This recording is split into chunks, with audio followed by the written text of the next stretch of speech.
Hi, welcome to Tarot Off the Cuff. I am Kevin Quigley. Our next reader, Meg Miller, is a former forklift driver, chauffeur, and teacher who turned to the esoteric arts. She's always been deeply connected to the other side. She's an intuitive reader that loves to use the story contained within the card. Hi, I'm Meg Miller with Tarot Off the Cuff.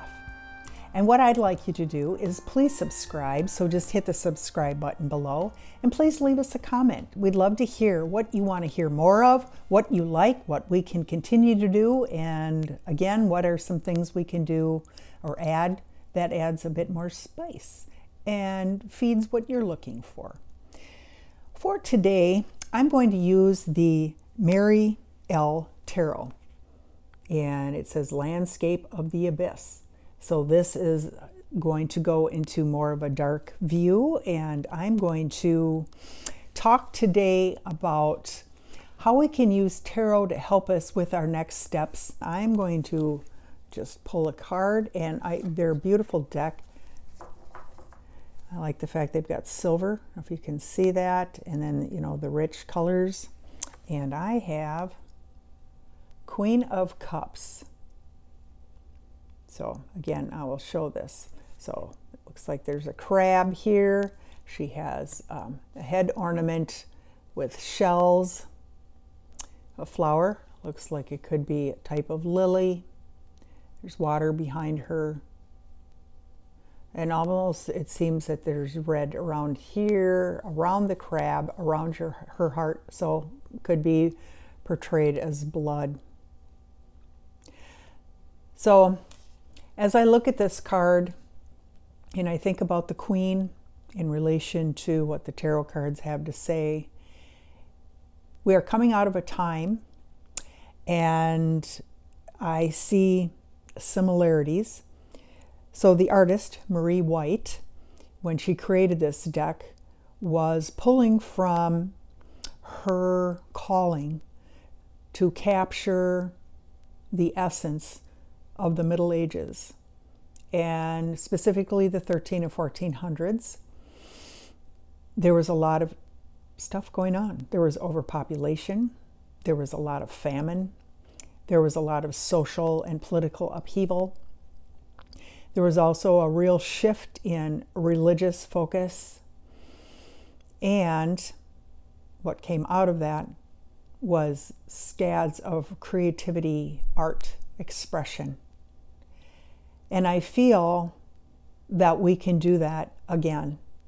Not that we want to go through the famine, and not that we want to lose more lives, but what are we going to express as a result of the impression of a more depressed period of being at home and maybe feeling more fearful, wondering if you're going to get the virus, and if you did, and how sick you were, and were loved ones lost in your life, and so on. And so there can be a time of celebration, but really also a time of really expressing everything that we've been through and what we can do. I think in the States, we can be easily subjected to wanting to run out and get involved in things that take us away from our spiritual practice, and that's buying things, overdoing, let's say, social media, partying, all the things that help us escape that. I'm not saying all of that is wrong. There's times we need time away from the seriousness of life, but what did you learn? And what do you still have left to learn as we go through this transition time? I'm a pretty extreme extrovert. And so spending all this time alone, I ended up working from home and then not going out and going to functions for a very long time. There were times it was a bit uncomfortable because there's that whole thing, what am I missing out on? But then again, it made it a little easier because everyone else was missing out on the same stuff. So it wasn't such a big deal. But I really had time to face myself and to face, what am I doing? How am I a part of the solution of being a part of a community where we want to be better? We want to offer more. We want to be more inclusive. And are we listening to those painful messages that are out there? And when I look at her face, she's pretty serious. And it's like she's looking outward, but I also feel she's looking inward. And that's what I'm doing too. And as an elder, I also look at, how am I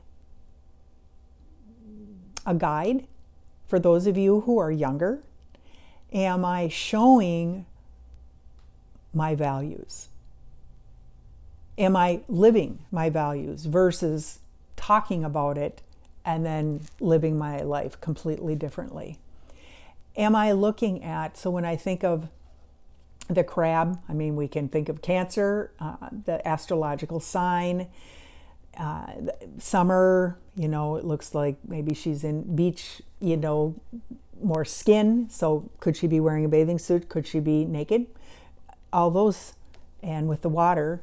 But it's really about bearing our heart, bearing our souls, and really being in touch with whatever wounds are there, whether they were placed upon us, or in my case, looking at what wounds I've created in my time on this earth.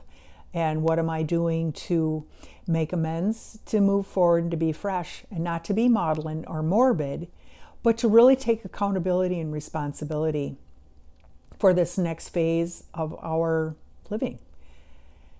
I read a lot of information, a lot of tarot stuff, but I also read a lot of social history, current events, and more spiritual focused work that really asks me to ask the question, am I living my potential to the best of my ability? I'd like to think, yes, I meditate for hours every day, I sit in a pillow, I just drink water and eat carrots, and I, never swear, and I, never imbibe in bad jokes or all those things. That's not what it's about. But it's really about, am I hearing those hard conversations? So as a queen in the tarot, it's really about taking the temperature of the community in which I live. And am I a value add? Am I really looking as, again, a guide and mentor, and stepping in and directing, offering to direct? Not that I want to take charge and that I have all the answers. That's not the point. But really being with community. And if I find that the community is, let's say, taking down another piece of humanity, I will step in. And if the part of the community is talking about what they're doing to make this place a better place and to show gratitude for all the wonder we have, then I will, surely say this is wonderful and go from there. I'm also willing and have push up my sleeves and get in there and do the work. And, living the life of a practitioner of spiritual essence. And I feel that this deck is asking me to step up and be responsible and really take the time and sit and listen. And again, like I say, sometimes it's hard to hear, but that's where growth comes. Just like we had to sit at home and wonder what the world's going to look like. What's it going to look like? I mean, it's almost kind of like I feel like we're the house in the Wizard of Oz, and we stepped into Oz, and not that we had yellow brick roads, but there were some odd characters, and there was a lot of drama and lots of stuff going on. Now we're back in Kansas, and we're going to open those doors again, and what are we going to see? And are we really going to step into what was, looking for that familiarity? Or are we going to take the wisdom that we've gained and share that?